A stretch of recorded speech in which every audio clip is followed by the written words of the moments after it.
میں بڑی محبت سے کچھ باتیں آپ کے سامنے بڑی اہم باتیں رکھوں گا جو آپ کے دین اور دنیا میں انشاءاللہ کام آئیں گی.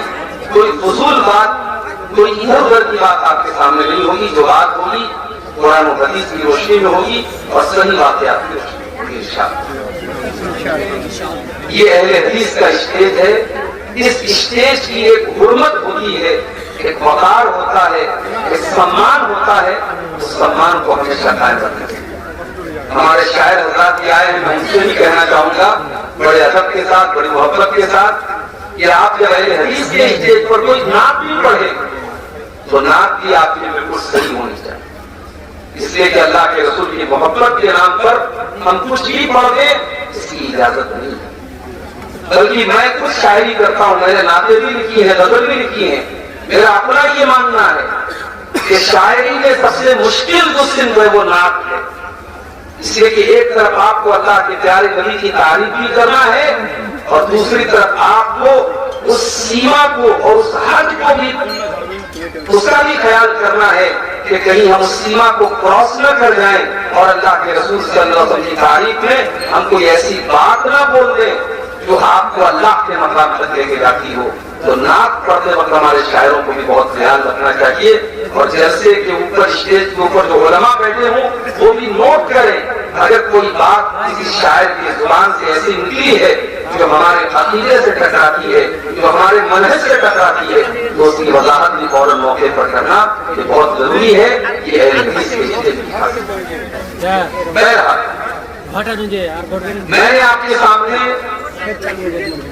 قرآن مجید کے دوسرے پارے کی ایک آیت پڑھی ہے. اس آیت میں اللہ تعالیٰ نے ہماری ایک بہت بڑی غلط فہمی کو دور کیا. غلط فہمی کیا ہے؟ غلط فہمی یہ ہے کہ ہم نے دین کا مطلب بہت محدود سمجھا. ہم نے دین کو بہت سیمت کر دیا، لمیٹیڈ کر دیا. جب ہم سے کوئی کہتا ہے کہ دین کیا ہے تو ہم کہتے ہیں کہ دین کا مطلب ہے کہ آدمی نماز پڑھے، روزہ رکھے، زکات دے، حج کرے، یہی دین. ایک آدمی کے چہرے پر داڑھی ہے، ٹوپی لگائے ہے، وہ ماتھے پر سجدے کا نشان ہے، 5 ٹائم کی نماز کا پابند ہے. ہم سے کوئی پوچھے کہ صاحب یہ انسان کیسا ہے، ہمارے منہ سے فوراً نکلتا ہے کہ یہ پکا مسلمان ہے، یہ دیندار ہے. لیکن ایسا ہے نا، اللہ تعالیٰ نے ہماری اس غلط فہمی کو دور کیا. اللہ نے اس آیت میں بتایا ہے کہ دینداری کا مطلب کیا ہوتا ہے. تو آئیے پہلے اس آیت کو سمجھتے ہیں، پھر بات کو آگے بڑھاتے ہیں. یہ سورہ بقرہ کی آیت ہے، قرآن کی دوسرے پارے کی آیت. اور اگر میری یادداشت دھوکہ نہیں کھا رہی ہے تو یہ سورہ بقرہ کی آیت نمبر 208 ہے، 208 نمبر کی آیت. یا ایھا الذین آمنوا ادخلوا فی السلم کافۃ ولا تتبعوا خطوات الشیطان انہ لکم عدو مبین. اے ایمان والو، اے وہ لوگوں جو اپنے آپ کو مسلمان اور مومن قرار دیتے ہو، اپنے آپ کو مسلمان سمجھتے ہو، اے میرے آخری نبی کا کلمہ پڑھنے والوں اور اسلام کے ساتھ اپنا رشتہ جوڑنے والے مسلمانوں، یا ایھا الذین آمنوا، اے ایمان والو، ادخلوا فی السلم کافۃ، تم اسلام کے اندر پورے کے پورے داخل ہو جاؤ.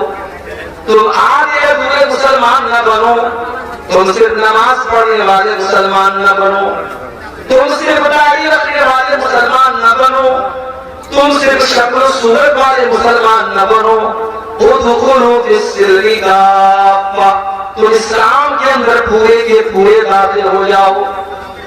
جب تم مسجد میں جاتے ہو، 5 ٹائم کی نماز تم پڑھتے ہو اور اپنے آپ کو یہ سمجھتے ہو کہ تم اسلام کے اندر داخل ہو، تو جب تم مارکیٹ کے اندر کاروبار کرنے جاتے ہو، جب تم دکان کھول کر کے بیٹھتے ہو، جب تم بزنس کرتے ہو، جب تم ویاپار کرتے ہو، تو اپنے کاروبار کے اندر بھی تم مسلمان بنو.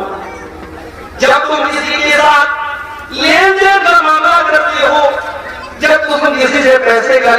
کرتے ہو تو وہاں پر بھی تم مسلمان بنو. تمہارا اخلاق کیسا ہے, تمہارا ویوہار کیسا ہے, تمہارا لوگوں کے ساتھ سلوک کیسا ہے, تم سلوک اور اخلاق کے اندر بھی مسلمان بنو. یا ایھا الذین آمنوا ادخلوا فی السلم کافہ. مسلمان کو ایسے بھی 25 دسمبر کی رات آئی, فیس بک کے اوپر نام کے ساتھ خان لگا ہوا ہے, نام کے ساتھ انصاری لگا ہوا ہے, نام کے ساتھ شیخ لگا ہوا ہے, نام کے اندر محمد اور احمد لگا ہوا ہے, اسلامی نام ہے, مسلمان گھرانے سے تعلق رکھنے والا لڑکا اور لڑکی آج فیس بک کے اوپر آج لوگوں کو کرسمس کی مبارکباد دے رہا ہے. جا کر دیکھ لیجیے آپ, بہت سارے آپ کے عربیہ کے نوجوان وہ بھائی چارہ دکھانے کے لیے, وہ اپنے غیر مسلم بھائیوں سے دوستی دکھانے کے لیے اور یہ دکھانے کے لیے کہ ہم کٹر نہیں ہیں, ہم تو بڑے سیکولر لوگ ہیں, ہم تو بڑے لبرل لوگ ہیں, ہم تو بڑے صاف ستھرے ذہن کے لوگ ہیں, ہمیں مولویوں نے پٹی نہیں پڑھائی ہے, ہم تو عید کا تہوار نہیں مناتے اور ہم کرسمس اور دیوالی کی مبارکباد بھی دیتے ہیں. آج کتنے مسلمان ہیں جو میری کرسمس لکھ کر کے اپنے فیس بک کے اوپر اور اپنے واٹس ایپ کے اسٹیٹس کے اوپر ڈال رہے ہیں. کیا آپ کو پتا ہے اس کرسمس کی مبارکباد دے کر کے آپ کیا ثابت کرنا چاہتے ہیں؟ ہمارے وہ عیسائی بھائی جو کرسمس کا تہوار مناتے ہیں, کبھی آپ نے معلوم کیا کہ وہ کرسمس کیوں مناتے ہیں؟ ان کا یہ عقیدہ ہے کہ آج ہی کے دن حضرت عیسیٰ پیدا ہوئے. لیکن معاف کیجیے, ہم تو عیسیٰ علیہ السلام کو اللہ کا بندہ مانتے ہیں, اللہ کا رسول مانتے ہیں, مگر عیسائی سے آپ جا کر کے پوچھو تم عیسیٰ کو کیا مانتے ہو, تو وہ کہتا ہے کہ Jesus is son of God. وہ جواب دے گا Jesus is son of God, وہ کہے گا کہ عیسیٰ مسیح تو اللہ کے بیٹے ہیں, اللہ نے نعوذ باللہ اپنے بیٹے کو عیسیٰ بنا کر کے دنیا میں بھیجا. میرے پیارے ساتھیوں, اس کا مطلب یہ ہوا کہ کرسمس منانے والا یہ عقیدہ رکھتا ہے کہ آج کے دن اللہ تعالیٰ کا بیٹا پیدا ہوا اور اس سے بڑی گالی اللہ کے نزدیک کوئی نہیں ہے. شراب پینے والا, زنا کرنے والا, چوری کرنے والا, قتل کرنے والا اتنا بڑا پاپ نہیں کرتا ہے جتنا بڑا پاپ اللہ تعالیٰ کے لیے کسی کو بیٹا بنانے والا کرتا ہے. اس لیے اللہ تعالیٰ نے قرآن کی سب سے چھوٹی سورت میں ہم کو یہ عقیدہ سکھا دیا اور اس سورت کا نام سورہ اخلاص میں رکھا گیا اور اس سورت کو 1/3 قرآن کے برابر قرار دیا گیا. قل هو الله احد الله الصمد لم یلد ولم یولد ولم یکن له کفوا احد. اے نبی آپ اعلان کر دیجئے اللہ ایک ہے, اللہ الصمد اللہ بے نیاز ہے, اللہ کو کسی کے سہارے کی ضرورت نہیں ہے, اللہ کو کسی کی مدد کی ضرورت نہیں ہے. لم یلد ولم یولد, نہ تو اس نے کسی کو جنم دیا ہے, نہ اس کو کسی نے جنم دیا ہے, نہ اس کا کوئی بیٹا ہے, نہ وہ کسی کا بیٹا ہے. ولم یکن لہ کفوا احد, اور اس کے برابر اور اس کا ہمسر بھی کوئی نہیں ہے. یہ عقیدہ ہے.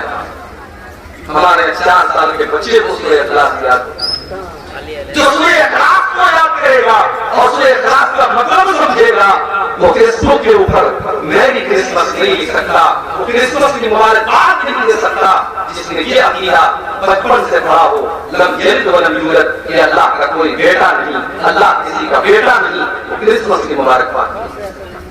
مگر افسوس تو اسی بات کا ہے میرے ہمارے جلسے تو بہت کرا ہے سیمانچل میں, شاید سال بھر میں اگر ہم گنتی کریں گے تو آپ کے ارلیہ کے اندر کم سے کم 100 جلسے ہوتے ہوں گے. آپ نے جلسہ تو کرا لیا, ہزاروں کی پبلک کو آپ نے اکٹھا کر لی, مگر دین کا علم کیا ہے معاف نہیں چاہیے, آپ کے پاس اس کی کوئی نالج نہیں ہے. دین کے علم کے نام پر آپ زیرو ہیں. جلسہ بھی آپ سنتے ہیں تو منورنجن کے لیے, تقریریں سننے کے لیے آتے ہیں, تو انٹرٹینمنٹ کے لیے, جو جتنا آپ کو ہنسا دے, جو جتنا آپ کی آنکھوں میں آنسو دلا دے, جو آپ کے من کی باتیں کرے, جو آپ کے جذبات کے ساتھ کھیل لے, اس سے بہترین کوئی شاعر نہیں، مجھ سے بہترین کوئی مقرر نہیں، مجھ سے زیادہ محبوب آپ کے نزدیک کوئی نہیں. آپ نے تو جلسوں کو بھی انٹرٹینمنٹ کا ذریعہ بنا دیا. میری باتیں بری لگے لگتی ہے، میں پرواہ نہیں کرتا. میں ہر جلسے اور تقریر میں سیمانچل کے جلسوں میں یہ بات کہتا ہوں کہ آپ اپنے جلسوں کی دشا کو بدلیے، آپ اپنے جلسوں کی حالت کو بدلیے. کل میرا پروگرام تھا کلیا چک بنگال میں. آپ یقین کیجئے جن صاحب کے گھر میں مہمان بن کے گیا تھا، دروازے پر داخل ہوتے ہی میں نے مکان کے ٹائل پر دیکھا تو اجمیر شریف کا فوٹو بنا ہوا ہے اور اوپر لکھا ہوا ہے خواجہ غریب نواز. یہ ان کے مکان کی ٹائل کے اوپر یہ تصویر لگی ہے. مجھے بڑا چمبا ہوا، حیرت ہوئی. میں نے پوچھا کہ بھائی صاحب یہ جس کے مکان میں میں آیا ہوں یہ مسلک کے اعتبار سے کیا ہے، کون سے مسلک سے تعلق رکھتے ہیں؟ جواب ملا یہ بڑے پکے ہیں. میں نے کہا بڑی حیرت کی بات ہے، اہل حدیث کے مکان میں ٹائل لگا ہوا ہے اور ٹائل کے اوپر اجمیر کا فوٹو لگا ہے اور اجمیر کے فوٹو کے ساتھ ساتھ یہ لکھا ہوا ہے خواجہ غریب نواز. میں نے بلایا ہوں، میں نے کہا بھائی صاحب یہ کیا لگوایا آپ نے؟ کہا جب میں مکان بنا رہا تھا میں ٹائل کی دکان پر گیا، بہت سارے ٹائل اس نے مجھے دکھائے، یہ مجھ کو اچھا لگا. مجھے لگا کہ اس کے اندر کچھ اچھی باتیں لکھی ہیں، اس کے اندر اچھی سی تصویر بنی ہے. میں نے یہ سوچ کر کے اس کو ٹائل لگا دیا. میں نے کہا بھائی صاحب آپ نے یہ پتہ کیوں نہیں کرنے کی کوشش کی کہ اس ٹائل کے اوپر کیا لکھا ہے اور کس چیز کا فوٹو بنا ہے؟ آپ کا یہ ٹائل یہ بتا رہا ہے کہ آپ اس شرکیہ عقیدے کا سپورٹ کر رہے ہیں. اس میں حضرت خواجہ معین الدین چشتی اجمیری جو بہت بڑے اللہ کے ولی اور نیک بندے تھے ان کو غریب نواز کا درجہ دیا گیا ہے. میں نے کہا اہل حدیث ہے، آپ کو شرم آنی چاہیے. بولے مولوی صاحب مجھے معلوم نہیں، مجھے پتا نہیں. میں نے کہا میں امید کرتا ہوں کہ اگلی بار جب میں آؤں گا تو آپ کے مکان کا یہ ٹائل نکل کر کے دوسرا اس کی جگہ لگا ہوگا. یہ حال ہے آج بنگال کے اور سیمانچل کے علاقوں کی میرے پیارے ساتھیوں، جہاں ہر سال ہزاروں کی تعداد میں جلسے ہوتے ہیں. اگر یہ جلسے ہو رہے ہیں اور آپ کے دینی شعور کے اندر کوئی اضافہ نہیں ہو رہا ہے، آپ کے دین کی نالج میں کوئی اضافہ نہیں ہو رہا ہے، آپ کو توحید کا مطلب نہیں پتا، آپ کو نماز کا طریقہ نہیں پتا، آپ کو اپنی آخرت کے بارے میں کوئی احساس نہیں ہے، تو میرے بھائیوں میری جلسوں کا بند ہو جانا بہتر ہے، میرے پروگراموں کا بند ہو جانا. یا ایھا الذین آمنوا ادخلوا فی السلم کافہ، اے ایمان والو تم اسلام کے اندر پورے کے پورے داخل ہو جاؤ. تم پورے کے پورے مسلمان بنو، تم آدھے ادھورے مسلمان نہ بنو، تم انکمپلیٹ مسلمان نہ بنو، تم کمپلیٹ مسلمان بنو. کرسمس کی مبارکباد ہے. جانتے ہو اللہ تعالیٰ کو یہ بات اتنی زیادہ ناپسند ہے، اتنی زیادہ ناپسند ہے کہ اللہ نے سورہ مریم کے اندر فرمایا وَقَالَ اتَّخَذَ الرَّحْمَنُ وَلَدًا لَقَدْ جِئْتُمْ شَيْئًا إِدًّا تَكَادُ السَّمَاوَاتُ يَتَفَطَّرْنَ مِنْهُ وَتَنشَقُّ الْأَرْضُ وَتَخِرُّ الْجِبَالُ هَدًّا أَن دَعَوْا لِلرَّحْمَنِ وَلَدًا. وہ لوگوں تم کتنے بڑے نادان ہو، تم نے اللہ کا بیٹا بنانا شروع کر دیا. یہ آسمان پھٹ جائے، یہ زمین پھٹ جائے، یہ بڑے بڑے پہاڑ گر جائیں، یہ اتنی بڑی بات نہیں ہوگی جتنی خطرناک بات وہ اپنے منہ سے نکالتے ہو کہ رحمان نے کسی کو اپنا بیٹا بنا لیا، اللہ نے کسی کو اپنا بیٹا بنا لیا. وَمَا يَنبَغِي لِلرَّحْمَنِ أَن يَتَّخِذَ وَلَدًا. اللہ تعالیٰ کسی کو اپنا بیٹا نہیں بنا سکتا، اللہ کا کوئی بیٹا نہیں ہو سکتا. ان کل من فی السماوات والارض الا آتی الرحمن عبدا. کل قیامت کا دن ہوگا، کل قیامت کا دن ہوگا اور دنیا کے بڑے بڑے بادشاہ اللہ کے دربار میں حاضر ہوں گے. فرعون بھی آئے گا، قارون بھی آئے گا، نمرود بھی آئے گا، ہٹلر بھی آئے گا، ہندوستان کے وزرائے اعظم بھی آئیں گے، ہندوستان کے بادشاہ بھی آئیں گے، ہندوستان کو حکومت کرنے والے لوگ بھی آئیں گے. وہ لوگ بھی آئیں گے جن کے بارے میں شاعر نے کہا تھا کرسی ہے تمہارا یہ جنازہ تو نہیں ہے، کچھ کر نہیں سکتے تو اتر کیوں نہیں جاتے. وہ بے شرم اور بے غیرت لوگ بھی آئیں گے جو کرسی اور اقتدار سے چپک کر کے رہنا جانتے ہیں. وہ لوگ بھی آئیں گے جن کو یہ لگتا تھا کہ ان کا اقتدار کبھی ختم نہیں ہو سکتا، ان کا پاور کبھی ختم نہیں ہو سکتا. اللہ فرماتا ہے ان کل من فی السماوات الا آتِ الرحمن عبدا، زمین و آسمان میں جتنے لوگ ہیں سب کے سب اللہ کی بارگاہ میں آئیں گے اور اللہ کے بندے بن کر کے آئیں گے۔ نمرود بھی اللہ کا بندہ بن کر کے آئے گا، قارون بھی اللہ کا بندہ بن کر کے آئے گا، فرعون بھی اللہ کا بندہ بن کر کے آئے گا، ابو جہل اور ابو لہب بھی اللہ کا بندہ بن کر کے آئے گا۔ لوگوں پر اتیاچار کرنے والے اور ظلم کرنے والے حامی اور بادشاہ اور منسٹر بھی اللہ کی بارگاہ میں اللہ کے بندے بن کر کے آئیں گے۔ جب سب اللہ کے بندے ہیں تو اللہ کا بیٹا کسی کو قرار دینا یہ دنیا کا بہت بڑا پاپ ہے، اور کرسمس منانے والا یہی کام کر رہا ہے۔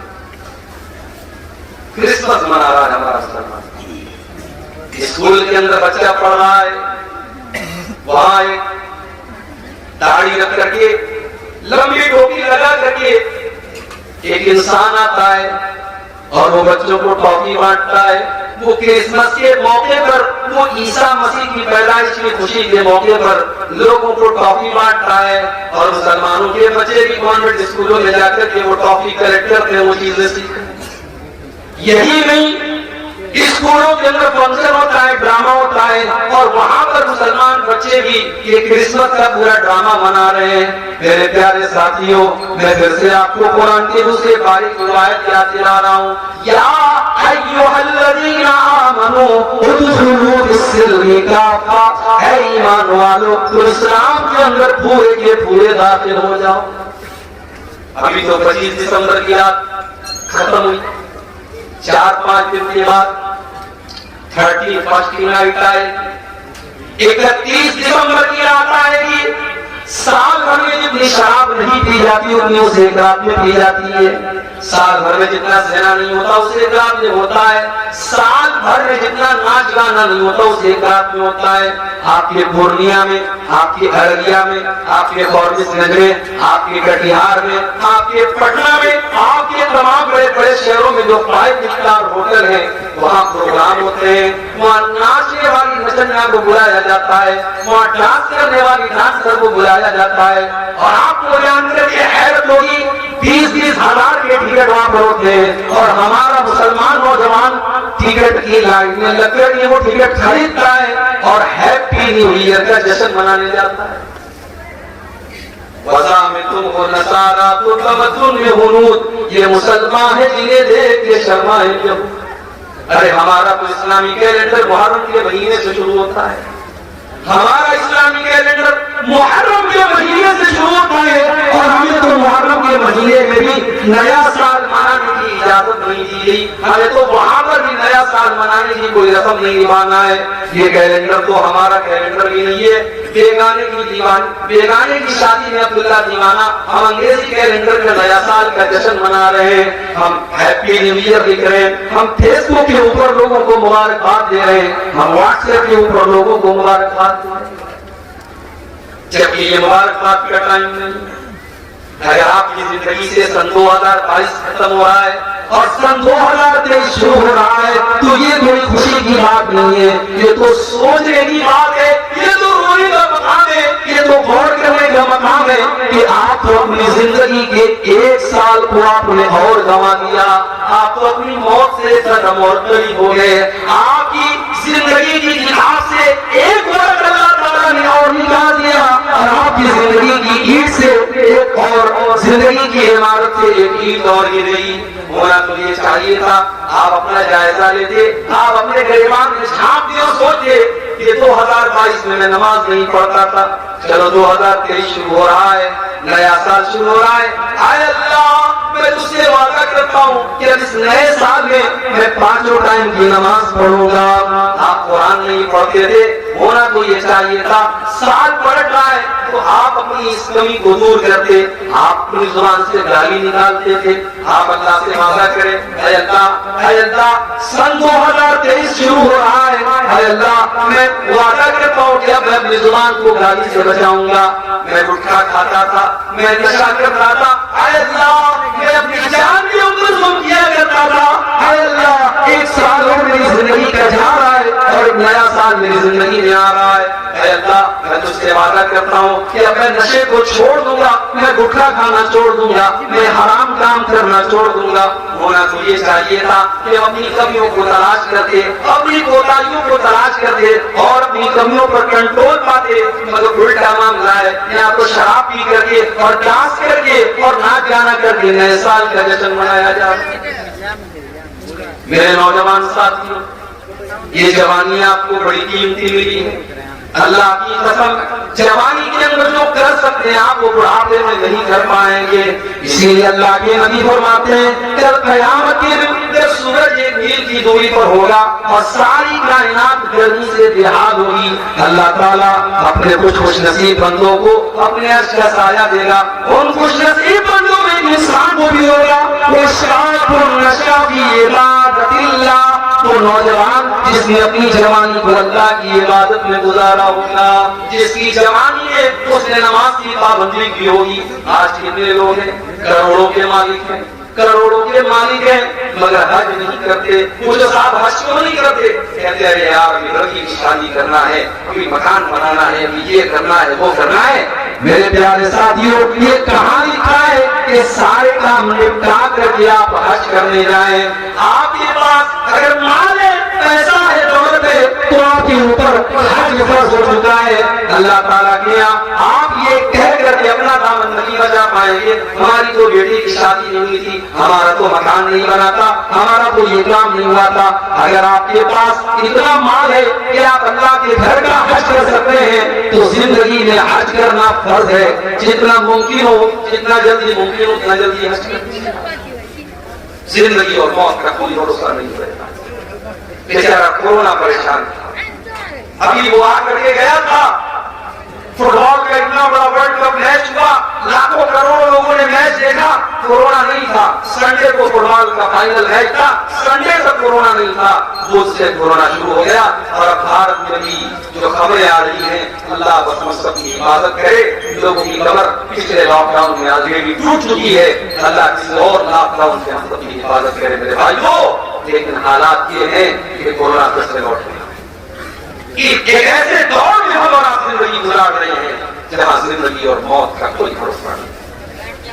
موت ایک قدم کی دوری پر ہے آپ سے اور آپ سے۔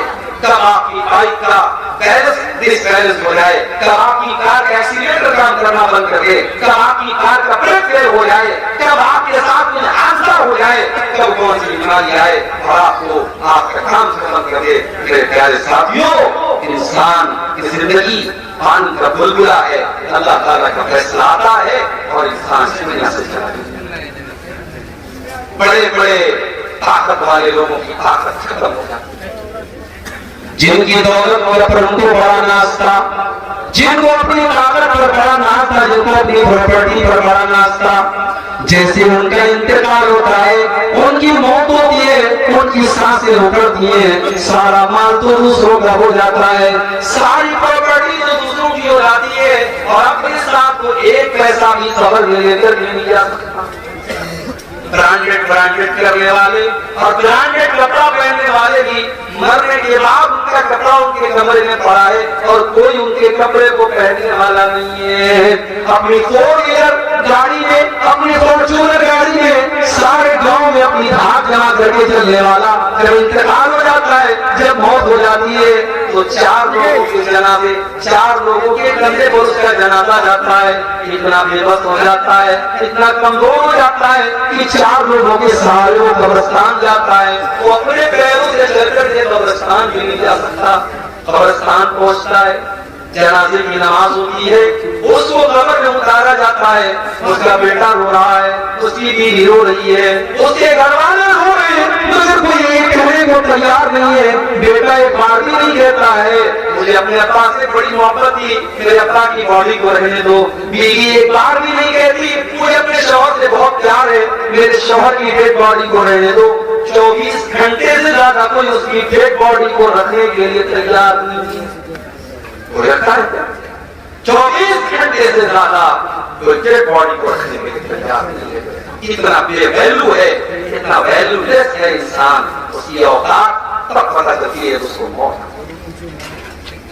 زندگی میں جو نہانے جاتا تھا جاڑے کے موسم میں تو گیزر آن کر کے نہاتا تھا، گرم گرم پانی سے نہاتا تھا، اپنے پسندیدہ شیمپو سے اپنے بالوں کو دھوتا تھا، اپنے پسندیدہ صابن کو اپنے بدن پہ لگایا کرتا تھا، اپنے چہرے پر ایک خاص کمپنی کا فیس واش لگایا کرتا تھا۔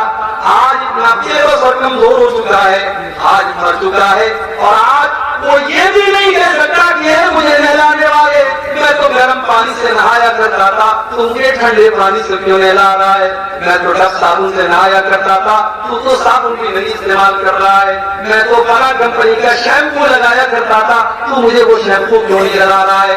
آج اتنا بے بس ہے، اتنا کمزور ہے، آج دوسرے لوگ اس کو نہلا رہے ہیں، اس کے بدن سے کپڑے اتار رہے ہیں، اس کو ننگا کر کے اس کو نہلا رہے ہیں۔ اتنا بے بس ہے۔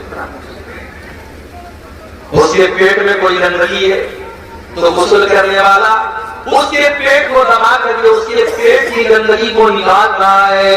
میرے پیارے ساتھیوں، ذرا سوچو، وہ دن ہمیں اور آپ کو بھی دیکھنا ہے، ہمیں اور آپ کو بھی ہمارے مرنے کے بعد غسل دیا جائے گا، ہمارے مرنے کے بعد ہم کو کفنایا جائے گا، اور اس کفن کے کپڑے کے اندر کوئی جیب بھی نہیں ہے، کوئی پاکٹ بھی نہیں ہے۔ دنیا میں انسان اپنی پاکٹ کا بڑا خیال رکھتا تھا، اپنے پیسے کا بڑا خیال کرتا تھا، اپنے پرس میں اپنا ATM کارڈ لے کر کے چلا کرتا تھا، اپنے موبائل میں UPI لے کر کے چلا کرتا تھا۔ آج قبر میں جا رہا ہے، کوئی ATM کارڈ اس کے کام آنے والا نہیں ہے، کوئی UPI اور فون پے اس کے کام آنے والا نہیں ہے، آج خالی ہاتھ وہ دنیا سے جا رہا ہے۔ قبرستان پہنچا، قبر میں اتارا جا رہا ہے، بیٹوں نے بھی مٹی دے کر کے ہاتھ جھاڑ دیا، گھر والوں نے بھی، بھائیوں نے بھی مٹی دے کر کے ہاتھ جھاڑ دیا، گویا کہ سب نے ہاتھ جھاڑ کر کے یہ پیغام دے دیا کہ ہم یہاں تک تو آپ کے کام آ گئے، اب آگے آپ جانے اور آپ کے اعمال جانے۔ اسی لیے اللہ کے پیارے نبی فرماتے ہیں یتبع المیت ثلاثۃ، جب انسان کا انتقال ہوتا ہے تو تین چیزیں اس کے ساتھ ہوتی ہیں، مالہ واہلہ وعملہ، ایک تو اس کا مال ہوتا ہے، ایک اس کے گھر والے ہوتے ہیں، اور ایک اس کا عمل ہوتا ہے۔ اللہ کے نبی فرماتے ہیں کہ مال تو مرتے ہی دوسروں کا ہو جاتا ہے۔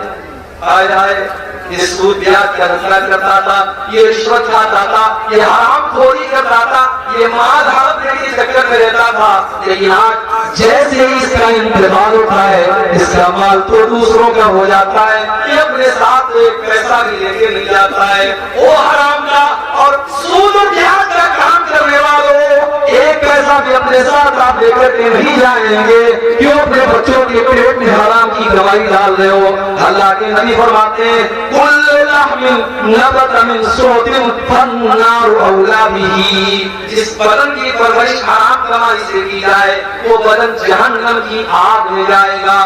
مجھے معلوم ہے کٹیہار اور سیمانچل کے علاقوں میں آج بندھن لون کے نام سے لون کی اسکیم چلائی جا رہی ہے، عورتوں کے نام سے لون لیا جا رہا ہے، اور ایک بڑی تعداد میں مسلمان آج لون لے رہا ہے اور سود اور بیاج کے اوپر قرضے لے رہا ہے۔ میرے پیارے بھائیوں، یہ حرام کی کمائی آپ اپنے گھر میں لا کر کے اپنے بچوں کی آخرتیوں پر بات کر رہے ہو۔ اللہ کے نبی فرماتے ہیں مال تو مرتے ہی اس کا ساتھ چھوڑ دیتا ہے، گھر والے اس کے کفن دفن تک اس کا ساتھ دیتے ہیں، اس کو نہلاتے ہیں، اس کو کفناتے ہیں، اس کے تجہیز و تکفین تک اس کا ساتھ دیتے ہیں، اس کو قبر میں دفنانے تک اس کا ساتھ دیتے ہیں۔ لیکن جب قبر میں چلا آیا، جب قبر کا سناٹا اور قبر کی تاریکی میں پہنچ گیا تو وہاں پر نہ اس کا مال اس کے کام آئے گا، نہ اس کے گھر والے اس کے کام آئیں گے۔ وہاں پر اگر کوئی چیز کام آئے گی تو اس کا عمل کام آئے گا۔ ہم تو اتنے کٹور کے لوگ ہیں، ہم تو اتنے سخت کے لوگ ہیں کہ آج اپنے مردوں کو مٹی دیتے وقت ہماری آنکھ میں ڈر نہیں ہوتا، ہمارے دل میں ڈر نہیں ہوتا، ہم قبرستان جانے کے بعد بھی ہنستے رہتے ہیں، ہم مردوں کو دفنانے کے ٹائم بھی ہنستے رہتے ہیں۔ میرے پیارے ساتھیوں، جب قبرستان جایا کرو، جب کسی کی قبر کو دیکھا کرو تو سوچا کرو کہ وہ انجام آپ کا بھی ہونے والا ہے۔ آج عبدالغفار صاحب کے چاہنے والے بہت ہیں، آج تقریر کے بعد بہت سے نوجوان میرے پاس آتے ہیں، شیخ صاحب ایک سیلفی آپ کے ساتھ لینا ہے، شیخ صاحب ایک فوٹو آپ کے ساتھ لینا ہے۔ بہت سارے لوگ بڑی محبت کے ساتھ آ کر کے کہتے ہیں شیخ صاحب آج تک آپ کو ویڈیو میں دیکھا تھا, آج پہلی بار آپ کو اصلی میں دیکھ رہا ہوں. بڑی محبت کرتے ہیں لوگ, بڑی بڑی بڑی باتیں کرتے ہیں, مگر جب میں قبر میں جاؤں گا, جب اللہ کے یہاں میری نیکیاں کم پڑ جائیں گی, میرے گناہ زیادہ پڑ جائیں گے, مجھے کوئی چاہنے والا اور مجھے محبت کا کوئی دعویٰ کرنے والا نہ قبر میں میرے کام آئے گا, نہ آخرت میں میرے کام آئے گا. میرے چاہنے والوں کی بات چھوڑ دو میرے بھائی, میری بیوی میرے کام نہیں آئے گی, میرے بچے میرے کام نہیں آئیں گے, میرے ماں باپ میرے کام نہیں آئیں گے. اللہ نے قرآن میں نقشہ کیا, یوم یفر المرء من اخیہ وامہ وابیہ وصاحبتہ وبنیہ. قیامت میں انسان اپنی ماں کو دیکھ کر کے بھاگے گا, اپنے باپ کو دیکھ کر کے بھاگے گا, اپنی بیوی کو دیکھ کر کے بھاگے گا, اپنے بچوں کو دیکھ کر کے بھاگے گا. قیامت کا دن تو اس قدر نفسی نفسی کا عالم ہوگا کہ اللہ نے قرآن 29 کے بارے میں فرمایا, یود المجرم لو یفتدی من عذاب یومئذ ببنیہ وصاحبتہ واخیہ. قیامت کے دن انسان یہ کہے گا, اے اللہ میرے بچوں کو تو لے لے, مجھے چھوڑ دے, میرے ماں باپ کو تو لے لے, مجھے چھوڑ دے, اے اللہ میری جگہ میری بیوی کو تو سزا دے دے لیکن مجھ کو چھوڑ دے. لیکن اللہ فرمائے گا نہیں نہیں, ہماری بارگاہ میں ایسا نہیں ہو سکتا. لا تزر وازرۃ وزر اخرى. قیامت کے دن کوئی کسی کا بوجھ نہیں اٹھائے گا. وہ دن ہوگا قیامت کا, اس دن کا ڈر آج ہمارے دلوں سے میرے بھائیوں نکل چکا ہے. حضرت عمر فاروق کو دیکھو, فجر کی نماز پڑھا رہے ہیں, آپ کو تو فجر کی نماز کا پتہ بھی نہیں ہوگا. جلسے میں 1000 لوگ آتے ہیں اور فجر کی جب اذان ہوتی ہے, الصلاۃ خیر من النوم کی صدائیں بلند ہوتی ہیں. مسجد میں جا کر کے دیکھو تو 8-10 لوگوں کے علاوہ کوئی نظر نہیں آتا. رات رات بھر اردو میں اور بنگلہ میں تقریر سننے والے اور بڑے بڑے شاعروں سے اللہ کے نبی کی تعریف سننے والے فجر کی نماز میں خالی خرگوش کے مزے لے رہے ہیں, سو رہے ہیں, اور فجر کی نماز میں وہ حاضر نہیں ہے. میرے پیارے ساتھیوں, میرے پیارے ساتھیوں, نماز کے بغیر آپ اسلام کا تصور بھی کیسے کر سکتے ہیں؟ عمر فاروق مسلمانوں کے خلیفہ ہیں اور فجر کی نماز پڑھا رہے ہیں, فجر کی نماز پڑھا رہے ہیں, اور آگے کی صف میں, پہلی صف میں ابو لولو فیروز نام کا ایک آدمی جو پارسی مذہب کا ماننے والا ہے, مسلمان نہیں ہے, پارسی مذہب کا ماننے والا ہے. حضرت عمر کے خلاف اس کے دل میں دشمنی ہے, وہ خنجر لے کر کے آیا ہے اور پہلی صف میں وہ شامل ہے, اور اس کا مقصد حضرت عمر کے اوپر اٹیک کرنا ہے. جیسے حضرت عمر نے نماز شروع کی, وہ آگے بڑھا, اس نے حضرت عمر کے اوپر اٹیک کیا اور حضرت عمر کے ناک کے پاس اس نے حملہ کیا. خون کی دھار بہنے لگی, حضرت عمر تڑپ کر کے مصلی کے اوپر گر جاتے ہیں, لیکن نماز نہیں رکی, نماز نہیں رکی ہے. حضرت عمر مصلی پر گرنے کے پہلے اپنے ٹھیک پیچھے عبد الرحمن بن عوف کا ہاتھ پکڑ کر کے ان کو آگے بڑھاتے ہیں. حضرت عمر فاروق نیچے تڑپ رہے ہیں, ان کے پیٹ سے خون بہ رہا ہے, مگر نماز نہیں رکی ہے. مسلمانوں کی نماز جاری ہے, کنٹینیو ہے. ابو لولو نے حضرت عمر کے اوپر حملہ کیا, اس کے بعد 3-4 اور لوگوں کے اوپر بھی اس نے حملہ کیا, اور جب اس کو یہ لگا کہ جب وہ پکڑ لیا جائے گا اس نے خود کے اوپر حملہ کر کے سوسائڈ بھی کر لیا. یہ سارا معاملہ پہلی صف میں ہو رہا ہے, پیچھے کے لوگوں کو کچھ پتا بھی نہیں ہے. عبد الرحمن بن عوف نے ہلکی نماز پڑھائی, فجر کی نماز پڑھائی, اور نماز کے بعد جب حضرت عمر کو اٹھا کر کے گھر لے کے جایا گیا, ڈاکٹروں نے دیکھا, طبیبوں نے دیکھا, حکیموں نے دیکھا, کہا کہ امیر المومنین اب آپ کے بچنے کا چانس نہیں ہے, آپ کی ہڈیاں کٹ چکی ہیں, اب آپ کا آخری ٹائم آ چکا ہے, اب آپ کے انتقال کا ٹائم آ چکا ہے. میرے پیارے ساتھیوں, عمر فاروق کون ہے؟ عمر فاروق وہ صحابی ہے کہ اللہ کے نبی کہا کرتے تھے, اے عمر جس گلی سے تم گزر جاتے ہو اس گلی سے شیطان بھاگ جاتا ہے. یہ مقام تھا حضرت عمر کا. آج آخری ٹائم ہے, جس طرح مرگ کے اوپر پڑے ہیں اور چہرے کے اوپر گھبراہٹ کے آثار ہیں, چہرے پر گھبراہٹ کے آثار ہیں. عبداللہ بن عباس آتے ہیں اور کہتے ہیں کہ اے امیر المومنین آپ اتنا گھبرائے ہوئے کیوں ہیں؟ کیا بات ہے, اتنا گھبرائے ہوئے کیوں ہیں؟ اے امیر المومنین آپ تو اللہ کے نبی کے اوپر ایمان لائے, آپ نے اسلام قبول کیا اور جب اللہ کے نبی کے اوپر آپ اسلام لائے تو آپ نے اسلام کے لیے بہت کارنامے انجام دیے، اور جب اللہ کے نبی دنیا سے گئے تو آپ سے راضی تھے، آپ سے خوش تھے، اور جب حضرت ابو بکر صدیق کا دور آیا آپ نے ان کا بھی ساتھ دیا، اور جب وہ اس دنیا سے گئے تو آپ سے خوش تھے، آپ سے راضی تھے۔ پھر اے عمر فاروق آپ کا دور آیا اور آپ نے بڑے اچھے طریقے سے حکومت کی ہے، اور آج آپ دنیا سے جا رہے ہیں تو آپ سے لوگ راضی ہیں، اس لیے آپ کو پریشان ہونے کی کوئی ضرورت نہیں ہے۔ ذرا تصور کرو میرے پیارے ساتھیوں کہ آخرت کی فکر جب انسان کو ہوتی ہے تو جتنے بھی نیکی اور تقویٰ کے اعلیٰ معیار پر پہنچ جائے اسے ڈر ہوتا ہے کہ اللہ کو وہ کیا منہ دکھائے گا۔ حضرت عمر فاروق رضی اللہ تعالیٰ عنہ جواب دیتے ہیں، اے عبداللہ بن عباس، اگر میں نے اپنے نبی کا ساتھ دیا، اگر میں اپنے نبی کے اوپر ایمان لایا، اگر میں نے ابو بکر کا ساتھ دیا، فذالک من من اللہ علیہ، تو یہ تو اللہ کا میرے اوپر احسان تھا، یہ تو اللہ کا میرے اوپر کرم تھا، اس میں میرا کوئی رول نہیں تھا، میرا کوئی کردار نہیں تھا۔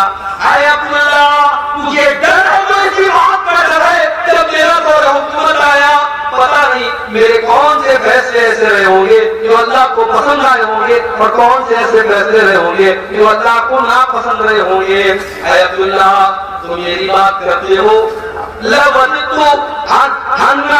ان لی طلا الارض ذهبا، اے عبداللہ اللہ کی قسم میری تو تمنا یہ ہے، میری دعا آرزو یہ ہے کہ اگر زمین بھر کے سونا میرے پاس آ جائے، زمین بھر کے سونا مجھے مل جائے اور اللہ تعالیٰ یہ کہہ دے کہ اے عمر تو زمین بھر کے سونا میرے پاس لے کے آ جا اور میں تجھے اپنے عذاب سے بچا لوں گا، تو اے عبداللہ میں زمین بھر کے سونا دینے کو تیار ہوں، لیکن اللہ کے عذاب کو میں جھیل نہیں پاؤں گا، میں اللہ کے عذاب سے بچنے کے لیے زمین بھر کے سونا دینے کو تیار ہوں۔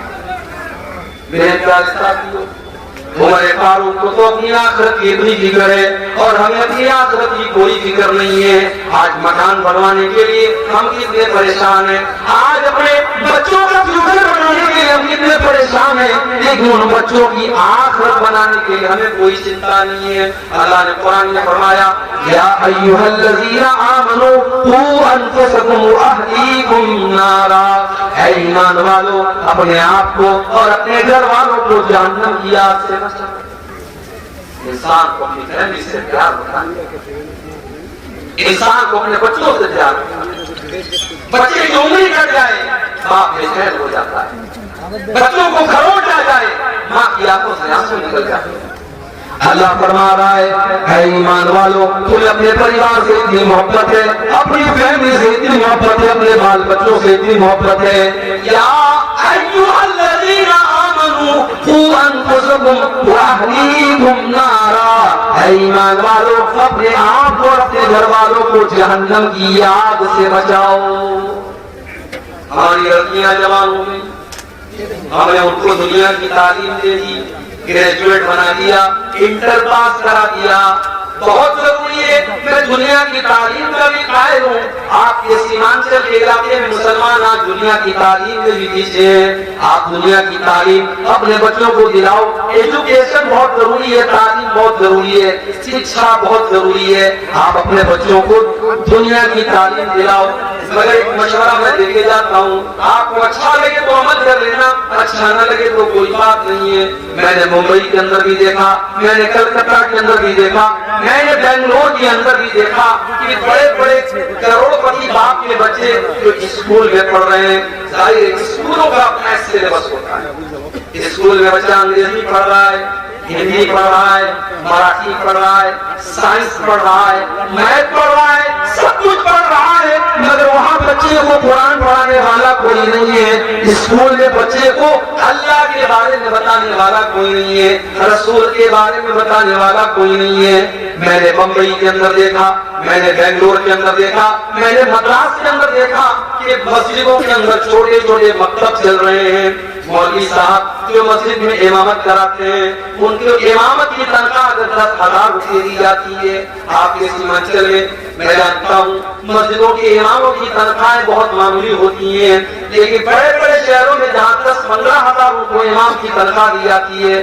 وہاں امام کو امامت کے ساتھ ساتھ ڈیوٹی دی جاتی ہے، کہ آپ کو بچوں کو مکتب میں قرآن پڑھانا ہے، نبی کی باتیں بتانا ہے، باقاعدہ اسکولوں کے بچے 1 گھنٹے کے لیے 2 گھنٹے کے لیے مسجد میں آ کر کے مولوی صاحب سے دین کی بیسک باتیں سیکھ لیتے ہیں۔ اب وہ بچہ اسکول میں پڑھ کر کے جب ڈاکٹر بنتا ہے، جب انجینئر بنتا ہے، جب وکیل بنتا ہے، تو اس کے دماغ کے اندر اس نے بچپن میں مولوی صاحب سے جو دین کی بنیادی باتیں سیکھی تھی، اس نے اللہ کے بارے میں جانا تھا، اس نے رسول کے بارے میں جانا تھا، اس نے آخرت کے بارے میں جانا تھا، اس نے نماز کا طریقہ سیکھا تھا، اس نے نماز کی دعائیں سیکھی تھی۔ اس بچے کے دماغ میں وہ ساری باتیں ہمیشہ کے لیے فٹ ہو جاتی ہیں، اور جب وہ بچہ زندگی کے کسی بھی میدان میں جاتا ہے تو وہ اپنے اسلام کو، اپنے ایمان کو، اپنے قرآن کو، اپنی نماز کو نہیں بھولتا ہے۔ میرے پیارے ساتھیوں، آج مسلمان لڑکیاں اگر غیروں کے ساتھ کھڑا ہو رہی ہیں اور باقاعدہ ایک سازش کے تحت ان کو اسلام سے نکال کر کے ان کو مرتد بنایا جا رہا ہے اور ان کے ساتھ سازش رچ کر کے ان کی عزت کا سودا کیا جا رہا ہے، تو اس کے بہت بڑے ذمہ دار ہم اور آپ ہیں۔ ہم نے اپنی بچیوں کو دین کی تعلیم نہیں دی، ہم نے اپنے بچوں کو دین کی تعلیم دی۔ سیمانچل میں گاؤں گاؤں میں مدرسے ہیں، مگر مدرسے میں سارے لوگ کو اپنے بچوں کو نہیں پڑھاتے، سارے لوگ تو اپنے بچوں کو مدرسے میں پڑھانے کو تیار نہیں ہے۔ ہمارا بچہ مدرسے میں نہیں پڑھے گا، مدرسے کا کھانا ہمارا بچہ نہیں کھائے گا۔ مدرسے میں بڑے غریب گھروں کا بچہ، بڑے مڈل کلاس کا بچہ پڑھتا ہے، امیر لوگ تو اپنے بچوں کو مدرسوں میں نہیں پڑھاتے ہیں۔ میرے پیارے ساتھیوں، اگر اللہ نے آپ کو دولت دی ہے تو آپ اپنے بچوں کو کانوینٹ اسکول میں اور اعلیٰ اسکول میں پڑھانے کے ساتھ ساتھ اپنے بچوں اور بچیوں کو دین کی تعلیم بھی دلائیے۔ قوا انفسکم واہلیکم نارا، اے ایمان والوں، اپنے آپ کو اور اپنے گھر والوں کو جہنم کی آگ سے بچاؤ۔ اور جانتے ہو جہنم کی آگ کیسی ہو؟ فرمایا کہ جہنم کی آگ پیٹرول سے نہیں جلے گی، جہنم کی آگ ڈیزل سے نہیں جلے گی، جہنم کی آگ کوئلے سے نہیں جلے گی۔ وقودها الناس والحجارہ، جہنم کی آگ جو انسانوں سے جلے گی اور پتھروں سے جلے گی۔ علیہا ملائکۃ غلاظ شداد لا یعصون اللہ، جہنم کے جو داروغہ ہوں گے، اس جہنم کے جو چوکیدار ہوں گے، وہ بڑے ٹائٹ ہوں گے، بڑے سخت ہوں گے، وہ کسی کے ساتھ کوئی مربت نہیں کریں گے، کوئی رحم نہیں کریں گے۔ اپنے آپ اور اپنے گھر والوں کو جہنم کی آگ سے بچاؤ۔ شادی کرتے ہیں آپ، شادی میں آپ کے سیمانچل کے علاقے میں جانتا ہوں، میں نے دیکھا ہے بڑے بڑے مولویوں کو میں نے دیکھا ہے کہ وہ بھی جہیز لے رہے ہیں، 100 لوگوں سے بارات لے کے جا رہے ہیں، لیکن اللہ کا فضل و کرم ہے کہ ایسے نوجوان بھی ہم نے دیکھے ہیں۔ ابھی آج ہی ایک نوجوان سے ملاقات ہوئی، اس نے کہا مولوی صاحب میں نے 1 پیسے کا جہیز نہیں لیا، ہم لوگ ٹوٹل 9 لوگ کہتے، ہم لڑکی کو ودا کر کے لے کے چلے آئے۔ بڑی خوشی ہوئی، میں نے مبارکباد دی۔ آج ایسی شادیاں بھی ہوتی ہیں، اور جب ایسی شادیاں ہوتی ہیں تو میاں بیوی کے رشتے میں محبت پیدا ہوتی ہے۔ جب ایسی بیوی آپ کے گھر میں آئے گی جس میں آپ نے جہیز کی کوئی ڈیمانڈ نہیں کی ہوگی اور بارات کا کوئی چکر نہیں ہوگا اور آپ نے رسم و رواج سے اپنے آپ کو پاک کیا ہوگا، وہ نکاح کے ذریعے جب آپ اپنی بیوی کو گھر میں لائیں گے، اس رشتے میں اللہ تعالیٰ برکت پیدا کرے گا۔ جو اولاد پیدا ہوگی وہ اولاد بھی نیک پیدا ہوگی۔ آج اولاد کیوں خراب پیدا ہو رہی ہے؟ جب مائیں خراب ہیں، جب باپ خراب ہے تو بچے تو خراب ہوں گے۔ حضرت فاطمہ کو دیکھو، ایک طرف چکی چلا رہی ہے، گود میں حسن و حسین کو لیے ہیں، حسن و حسین کو دودھ بھی پلا رہی ہیں اور چکی بھی چلا رہی ہیں اور زبان پر تسبیح کے کلمات بھی ہیں۔ میرے پیارے بھائیوں، جو عورت اپنے گھر کا کام بھی کر رہی ہے، اپنے بچے کو دودھ بھی پلا رہی ہے اور اس کی زبان پر اللہ کی تسبیح کے کلمات ہیں، جب وہ بچہ اس کی گود میں پلنے والا بچہ جب بڑا ہوگا تو اس بچے کے بنیاد میں اس بچے کے اندر جو خون دوڑ رہا ہوگا اس نیک ماں کا دوڑ رہا ہوگا۔ آج ایسی مائیں کہاں ہمارے سماج معلوم کی ہے. ہم نے تو جب رشتہ دیکھنا ہوتا ہے, ہم جب رشتہ دیکھتے ہیں تو ہم یہ دیکھتے ہیں کہ لڑکی کتنی اسمارٹ ہے, کتنی خوبصورت ہے, کتنی دیکھنے میں ہینڈسم ہے, کتنی خوبصورت ہے. ہم تو خوبصورتی کو معیار بناتے ہیں. اللہ کے پیارے نبی نے فرمایا جب لڑکیوں کی شادی کرو تو 4 چیزیں دیکھی جاتی ہیں, 4 چیزیں لڑکی کے اندر دیکھی جاتی ہیں. لمالہا ولحسبہا ولجمالہا ولدینہا. کچھ لوگ کو مال دیکھتے ہیں کہ کتنا جہیز لے کر کے آئے گی, کچھ لوگ اس کا خاندان دیکھتے ہیں کہ ہماری برادری کی ہے کہ نہیں, ہمارے سماج کی ہے کہ نہیں, ہمارے سماج کے باہر کی تو نہیں ہے. اور کچھ لوگ اس کی خوبصورتی دیکھتے ہیں کہ کتنی خوبصورت ہے. لڑکا چاہے ساؤتھ افریقہ کا لگ رہا ہو لیکن لڑکی ان کو بالکل حور جیسی چاہیے. کچھ لوگوں کو خوبصورتی پر عمر بیٹھتے ہیں بولے دین یہاں, اور کچھ لوگ دینداری دیکھتے ہیں. اللہ کے نبی نے فرمایا فاظفر بذات الدین, تم دیندار عورت کو ترجیح دو, دیندار عورت کو گھر میں لے کے آؤ. اچھا ایک عجیب بات بتاؤں, آپ یہاں ہلدی کی رسم ہوتی ہے, مجھے بتا رہی ہوتی ہے نا, ماشاء اللہ.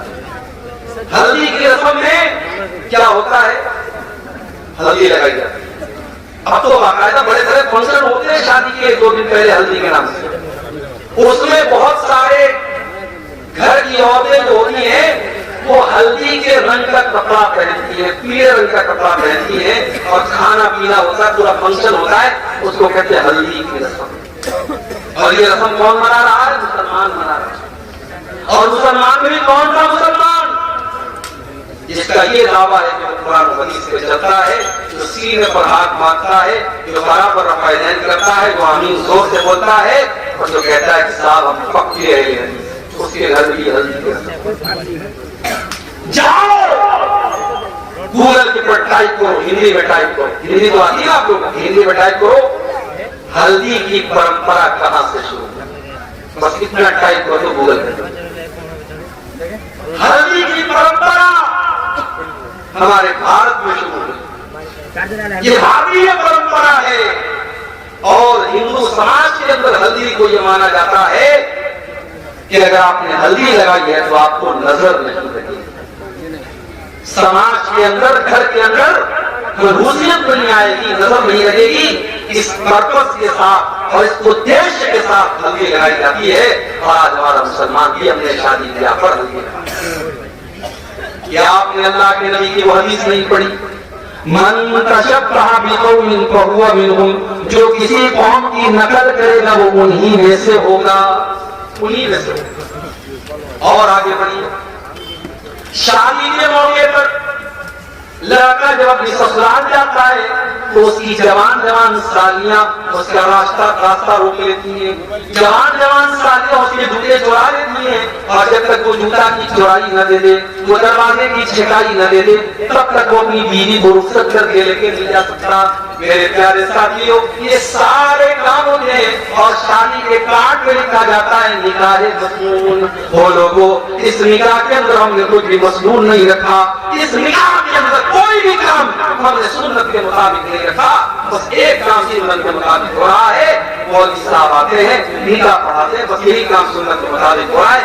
باقی سر سے پیر تک نکاح کے اندر حرام کام ہو رہا ہے. کتنے لوگوں کی شادی میں ویڈیو ریکارڈنگ ہوتی ہے, باقاعدہ ویڈیو کیمرہ والا آتا ہے اور عورتوں کے اندر گھس کر کے دلہن کا اور اس کے کمرے کا ویڈیو بناتا ہے, اور بعد میں بڑے شوق سے وہ ویڈیو بھی دیکھا جاتا ہے. میرے پیارے ساتھیوں, یا ایھا الذین آمنوا ادخلوا فی السلم کافہ, اے ایمان والو تم اسلام کے اندر پورے کے پورے داخل ہو جاؤ. اگر آپ پورے کے پورے مسلمان ہیں تو آپ شادی بیاہ میں بھی مسلمان بنیے. صرف رات میں مسلمان بننے سے کام نہیں چلے گا, شادی بیاہ میں بھی آپ کو مسلمان بننا. اور یہ جہیز, اس جہیز میں تو آج جینا حرام کر دیا ہے سماج نے. آج کتنے غریب باپ کی بیٹیاں اپنی جوانی کو پار کر رہی ہیں, 30 اور 35 سال کی ہو گئی ہیں, اور کوئی وہ خوبصورت بھی ہے, دیندار بھی ہے, پڑھی لکھی بھی ہے, مگر کوئی ان کا ہاتھ تھامنے کو تیار نہیں ہے, کیونکہ ان کا باپ اپنے ہونے والے داماد کو بائک نہیں دے سکتا، 2 لاکھ روپے کیش نہیں دے سکتا اور جہیز نہیں دے سکتا۔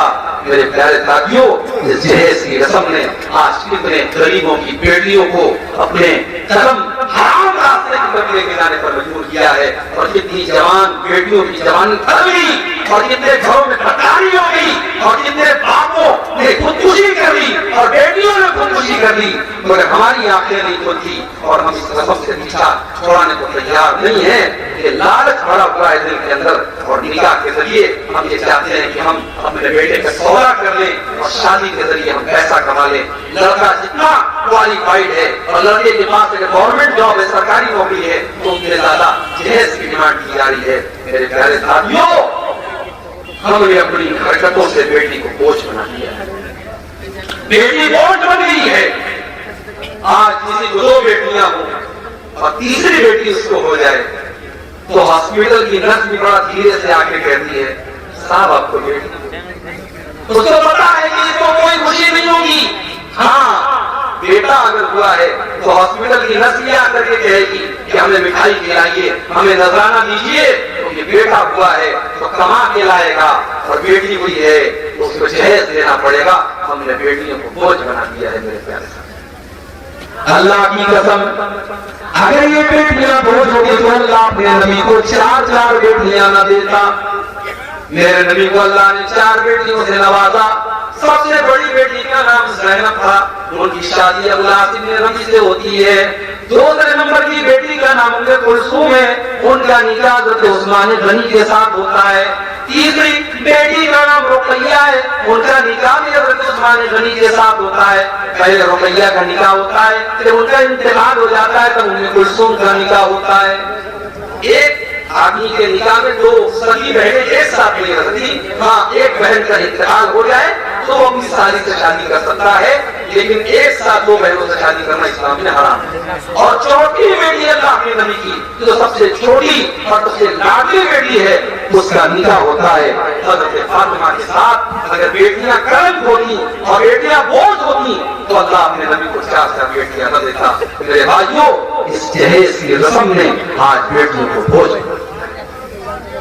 آج ہمیں پورا مسلمان ہونے کی ضرورت ہے۔ آج ہمیں اپنے شادی بیاہ کے سسٹم کو بھی سدھارنے کی ضرورت ہے۔ آئیے پھر ہم اسی آیت کی طرف پڑھتے ہیں۔ قرآن کریم کے دوسرے پارے کی آیت ہے، یا ایھا الذین آمنوا ادخلوا فی السلم کافہ، اے ایمان والو تم اسلام کے اندر پورے کے پورے داخل ہو جاؤ۔ اخلاق کیسا ہے ہمارا؟ اخلاق کیسا ہے ہمارا؟ لوگوں کے ساتھ ہمارا ویوہار کیسا ہے؟ لوگوں کے ساتھ ہمارا سلوک کیسا ہے؟ نمازی بولے ہم 5 ٹائم، مگر ہمارا پڑوسی ہم سے پریشان ہے، گاؤں والے ہم سے پریشان ہیں، ہماری زبان سے پریشان ہے۔ اگر آپ کا اخلاق اچھا نہیں ہے تو آپ کی نماز کل قیامت میں آپ کے منہ کے اوپر مار دی جائے گی۔ اللہ کے نبی فرماتے ہیں، ما من شیء یوضع فی المیزان اسقل من حسن الخلق، قیامت کے دن انسان کے نام اعمال میں سب سے وزندار چیز اگر کوئی ہوگی تو اس کے اچھے اخلاق ہوں گے۔ ہمارے نبی کا اخلاق، ہمارے نبی کا اخلاق دیکھو، آپ نے کبھی اپنی ذات کے لیے کسی سے بدلہ نہیں لیا، کسی سے انتقام نہیں لیا، اپنے خون کے دشمنوں کو بھی آپ نے معاف کر دیا۔ جب مکہ فتح ہوا اور آپ کے وہ دشمن جنہوں نے نماز کی حالت میں آپ کے اوپر گندگی ڈالی تھی، جنہوں نے آپ کو مکہ سے نکالا تھا، جنہوں نے آپ کو بہت طریقے کی تکلیفیں دی تھی، آج وہ سب کے سب لائن سے کھڑے ہیں۔ اللہ کے نبی پوچھتے ہیں، بتاؤ تمہیں مجھ سے کیا امید ہے؟ سب کے سب سر جھکا کر کے کہتے ہیں، اے محمد آپ تو شریف باپ کے شریف بیٹے ہیں، آپ سے اچھی امید ہے۔ اللہ کے نبی فرماتے ہیں، جاؤ میں تم سے وہی بات کہتا ہوں جو یوسف علیہ السلام نے اپنے بھائیوں سے کہی تھی، لا تثریب علیکم اليوم، جاؤ محمد رسول اللہ کسی سے بدلہ نہیں لیں گے، اذهبوا انتم طلقاء، جاؤ تم سب کے سب آزاد ہو۔ یہ اللہ اپنے اندر پیدا کرو۔ آج ہمارے ملک کے حالات ہی بدل رہے ہیں، نفرت کی ہوائیں بڑی تیزی سے چل رہی ہیں۔ آپ کے بہار کی سرزمین پر بھی حالات اچھے ہیں، بہتر ہیں، مگر دوسرے علاقوں کے حالات بہت زیادہ برے ہو رہے ہیں۔ مگر میں سمجھتا ہوں کہ نفرت کی اس آندھی کو بھی ہم روک سکتے ہیں۔ ہمارا فارمولہ وہی ہے جو ہمارے نبی کا فارمولہ تھا، اور وہ فارمولا کیا تھا؟ ادفع بالتی ہی احسن فاذا الذی بینک وبینہ عداوۃ کانہ ولی حمیم.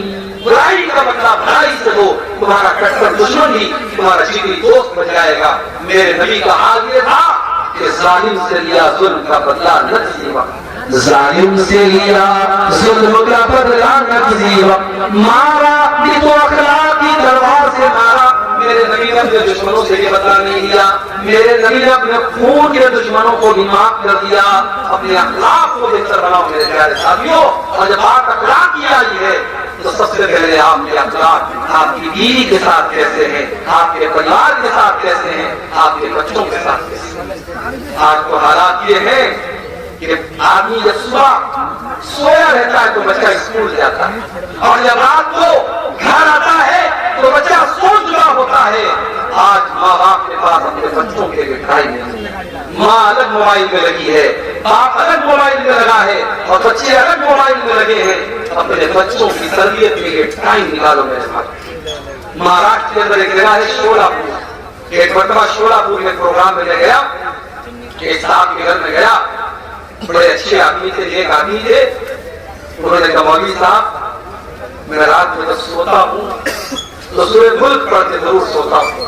اللہ کے نبی کی حدیث ہے جو رات کو سورہ ملک پڑھ کر کے سوئے گا اللہ اس کو عذاب قبر سے بچائے گا. انہوں نے کہا مولوی صاحب میں سورہ ملک پڑھ کر کے سوتا ہوں، اور جب میں سورہ ملک پڑھتا ہوں تو میرا 4 سال کا پوتا جو میرے بغل میں سوتا ہے وہ اپنے دادا کے منہ سے سورہ ملک سنتا ہے، اور میرا پوتا سورہ ملک سن کر کے پوری سورہ ملک یاد کر چکا ہے. اور 4 سال کے ان کے پوتے سے جب میں نے پوچھا تو اس نے تھر تھر تھر پر پوری سورہ ملک پڑھ کے اس نے پوچھا. سورہ ملک اچھی خاصی لمبی صورت ہے، 2-2.5 صفحے کی صورت ہے، اور بڑے بڑے لوگوں کو یاد نہیں ہوتی. 4 سال کے بچے کو یاد ہے. کیوں؟ کیونکہ اس نے اپنے دادا کو پڑھتے ہوئے دیکھا ہے. میرے بھائیوں، بچے آپ کی بات میں دیکھتے ہیں، آپ کا عمل پہلے دیکھتے ہیں. بچہ جب آپ کو گالی دیتے ہوئے دیکھتا ہے، بچہ جب آپ کو مٹھا کھاتے ہوئے دیکھتا ہے، بچہ جب آپ کو سگریٹ پیتے ہوئے دیکھتا ہے، بچہ جب آپ کو غلط کام کرتے ہوئے دیکھتا ہے، بچہ آپ سے سیکھتا ہے. اپنے بچوں کی تربیت پر بھی آپ دھیان دیجیے. عربی کا شاعر کہتا ہے ليس اليتيم من انتهى أبواه من هم الحياة وخلفاه ذليلا. یتیم وہ نہیں ہے جس کے ماں باپ اس کو دنیا سے چھوڑ کے چلے جائیں. یتیم وہ بچہ نہیں ہے جس کی ماں کا انتقال ہو جائے، جس کے باپ کا انتقال ہو جائے. ان الیتیم هو الذی تلقى له امن تخلقه ومن مشغولا. کہتا ہے یتیم تو وہ ہے جس کی ماں کے پاس اس کے لیے سمے نہ ہو، اور جس کے باپ کے پاس اس کے لیے ٹائم نہ ہو. باپ اتنا بزی ہو کہ بچے کو ٹائم نہ دے سکے، اور ماں اتنی بزی ہو کہ بچے کو ٹائم نہ دے سکے، وہ بچہ یتیم ہے، وہ بچہ یتیم ہے. میرے پیارے ساتھیوں، آپ کا اخلاق سماج کے ساتھ کیسا ہے یہ بعد میں دیکھا جائے گا، آپ کے پریوار کے ساتھ کیسا ہے یہ پہلے دیکھا جائے گا. اسی لیے اللہ کے نبی فرماتے ہیں خیرکم خیرکم لأہلہ وانا خیرکم لأہلی. تم میں سب سے بہترین انسان وہ ہے جو اپنے پریوار کے لیے بہتر ہو، اور میں بھی تمہیں اپنے پریوار کے لیے سب سے بہتر ہوں. اللہ کے نبی اپنی بیویوں سے ایسی بات نہیں کرتے. سفر میں آپ جا رہے ہیں، آپ کی عادت تھی آپ سفر میں قرآن نازل کرتے تھے. جس بیوی کا نام آتا تھا اس بیوی کو سفر میں لے کر لے جاتے تھے. اما عائشہ کو لے کر کے آپ سفر میں جا رہے ہیں، راستے میں آپ نے صحابہ سے کہا کہ تم لوگ تھوڑا آگے بڑھ جاؤ. صحابہ آگے بڑھ گئے، تھوڑا سا ناٹا ہو گیا. اللہ کے نبی نے حضرت عائشہ سے کہا اے عائشہ تعالی اصحابکی، اے عائشہ آ جاؤ، ہم دونوں دوڑ کا مقابلہ کرتے ہیں، ہم دونوں ریس کرتے ہیں، دیکھتے ہیں کہ کون آگے بڑھتا ہے کون پیچھے رہ جاتا ہے. اس سے ایک سبق یہ بھی ملا کہ جب بیوی کے ساتھ آپ رومانس کریں تو اکیلے میں کریں، بیوی کے ساتھ ہنسی مذاق کریں تو اکیلے میں کریں. بیوی کے ساتھ ہنسی مذاق اور رومانس یہ پبلک پلیس میں نہیں کیا جاتا، اکیلے میں. صحابہ جب آگے نکل گئے سناٹا ہو گیا. اللہ کے نبی نے کہا عائشہ چلو ہم دونوں دوڑ کا مقابلہ کریں. اللہ کے نبی دوڑنے لگے، ہم عائشہ بھی دوڑنے لگی۔ ہم عائشہ فرماتی ہے میری نئی نئی شادی ہوئی تھی، میرا بدن ہلکا تھا، میں دبلی پتلی تھی، میں جب دوڑنے لگی تو میں آگے نکل گئی اور اللہ کے نبی مجھ سے پیچھے رہ گئے۔